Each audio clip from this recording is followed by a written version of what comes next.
फेडको ब्याज दर 3.5 र 3.75 छ, तर 30 वर्षको मोर्गेज रेट किन करिब 6% भन्दा माथि छ? किनभने फेड रेट र मोर्गेज रेट एउटै कुरा होइन। फेडले छोटो अवधिको ब्याज दर नियन्त्रण गर्छ, तर मोर्गेज रेटलाई मुख्य रूपमा 10 वर्षे युएस ट्रेजरी एलले असर गर्छ। 10 वर्षे ट्रेजरी बोन्ड भनेको अमेरिकी सरकारले 10 वर्षका लागि पैसा लिँदा तिर्ने ब्याज दर हो।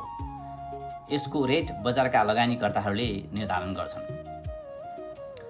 फर इक्जाम्पल, तपाईहरूले 10 वर्षे ट्रेजरी एल 4.741% देख्नुभयो भनेदेखि ब्याङ्कले चाहिँ आफ्नो जोखिम खर्च, नाफा, रिस्कहरू सबै क्यालकुलेसन गरेर 1.5 to 2% एड गर्छ।